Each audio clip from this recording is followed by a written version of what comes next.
Baik, sebelum memulai, saya akan melakukan perkenalan diri terlebih dahulu. Perkenalkan, nama saya Nurlita Dewi dari Program Studi Pendidikan Bahasa dan Sastra Indonesia, Fakultas Keguruan dan Ilmu Pendidikan, Universitas Tidar Kota Magelang. Assalamualaikum warahmatullahi wabarakatuh. Waalaikumsalam warahmatullahi wabarakatuh. Shalom, Om Swastiastu, Namo Buddhaya, Salam Kebajikan. Alhamdulillahirabbil alamin, wassalatu wassalamu ala asyrofil anbiya'i wal mursalin wa ala alihi wa sahbihi ajmain. Amma ba'du. Hadirin yang saya hormati, pertama-tama marilah kita panjatkan puji syukur kepada Tuhan Yang Maha Esa atas berkat dan rahmat-Nya sehingga kita semua dapat berkumpul pada hari ini dengan keadaan sehat walafiat tanpa ada halangan apapun. Selanjutnya, salawat serta salam tidak lupa tercurahkan kepada junjungan kita Nabi Agung Muhammad SAW yang senantiasa kita nantikan syafaatnya di yaumul akhir nanti. Amin. Hadirin yang saya hormati, pendidikan dan pembelajaran merupakan hal yang penting dalam kehidupan manusia. Tanpa pendidikan dan pembelajaran, manusia sulit untuk berkembang dan juga untuk mencapai suatu tujuannya. Oleh karena itu, kita sebagai generasi penerus bangsa harus dapat menghargai dan juga memanfaatkan kesempatan untuk belajar dengan sebaik-baiknya. Lalu, pendidikan dan pembelajaran itu tidak terjadi hanya di kelas atau di sekolah atau di kampus saja begitu ya. Namun pendidikan dan pembelajaran itu dapat terjadi di mana saja dan juga dengan waktu kapan saja. Adapun berbagai sumber belajar yang tersedia di sekitar kita ya. Ada yang tahu sumber belajarnya apa saja?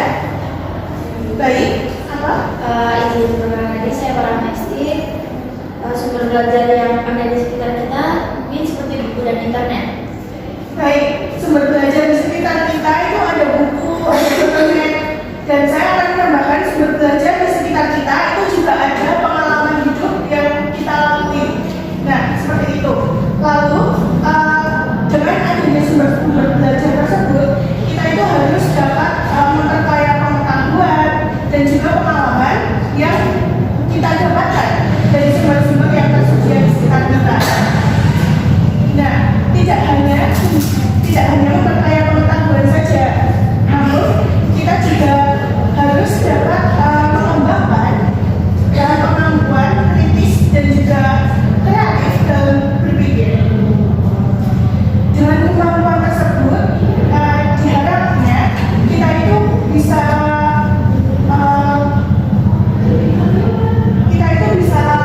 menghadapi berbagai tantangan dalam kehidupan yang terjadi di kehidupannya kita ya. Lalu selanjutnya pembelajaran dan pendidikan itu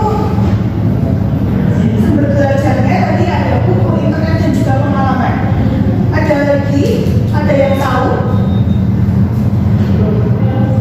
Tidak ada. Yang kemungkinan kita bisa belajar dari suatu podcast atau apa yang ada di Spotify atau dari manapun di YouTube seperti itu ya.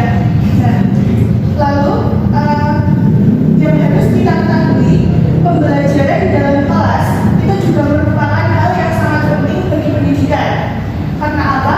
Pembelajaran di dalam kelas itu terdapat situasi belajar mengajar dengan guru, dengan teman-teman, dan dengan pembelajaran tersebut kita dapat menambah wawasan, pengetahuan, dan kita juga dapat berdiskusi dengan teman dan untuk berbagi pengalaman yang teman-teman yang pernah terjadi oleh teman-teman seperti itu. Nah, dengan adanya berdiskusi dan lain-lain seperti itu, kita tuh diharapkan untuk aktif dalam mengajukan pertanyaan atau aktif cepat dalam mencari solusi bagi permasalahan yang terjadi di dalam kelas ataupun di luar kelas seperti itu. Lalu pembelajaran di dalam kelas itu juga ada etikanya. Ada yang tahu apa etika dalam belajar dalam kelas? Belum tahu? Baik, saya akan menjelaskan etika belajar di dalam kelas. Itu ada dua, etika dalam menghargai guru dan juga menghargai teman. Menghargai guru itu bisa jadi dengan 5S atau salam, sapa, sopan, santun, senyum, dan juga dengan patuh dengan guru, tidak mengacuhkan seperti itu ya terhadap guru. Lalu menghargai teman-teman. Menghargai teman-teman itu yang pertama tidak mengganggu teman yang sedang di kelas. Maksudnya temannya lagi fokus belajar, fokus berpikir, kita ini tidak boleh mengganggu dengan memposili, menanyai seperti itu ya. Nah, jika di dalam kelas kita juga tidak boleh mencatat teman, apalagi jika ulangan, ujian, tes, dan lain sebagainya. Karena jika kita mencatat teman, kita ini secara tidak langsung akan mengganggu teman-teman lainnya yang sedang mengerjakan tersebut.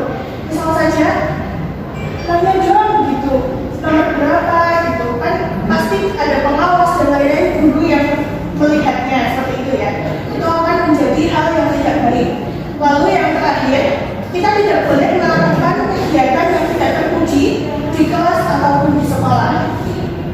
Nah, dengan dihindarinya kegiatan-kegiatan tersebut, maka kita akan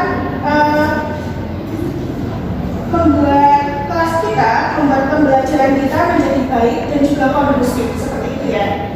Sampai sini apakah ada yang ingin bertanya? Saya mau bertanya.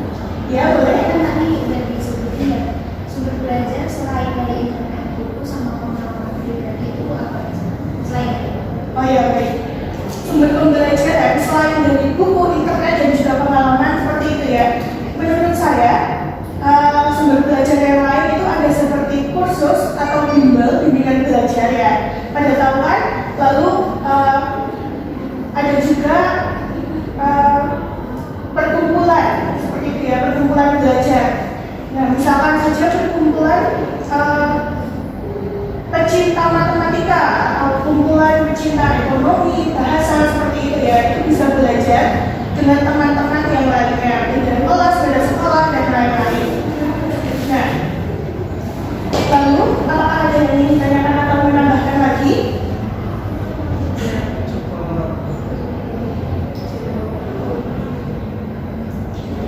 Ya, saya juga berkepikiran sumber belajar yang lain itu juga ada lagi, yaitu media sosial. Jika kita menggunakan media sosial untuk belajar dan bimbingan, maka itu akan menjadi sumber belajar yang sangat baik pula selain internet. Seperti itu ya.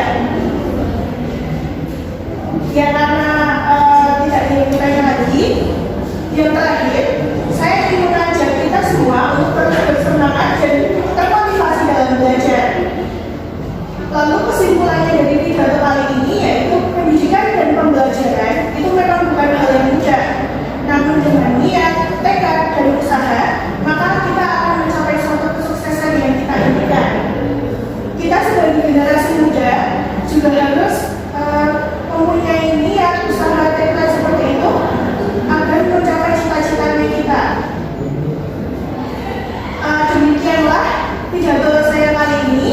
Semoga bisa menjadi motivasi dan inspirasi bagi kita semua. Terima kasih. Wassalamualaikum warahmatullahi wabarakatuh. Waalaikumsalam.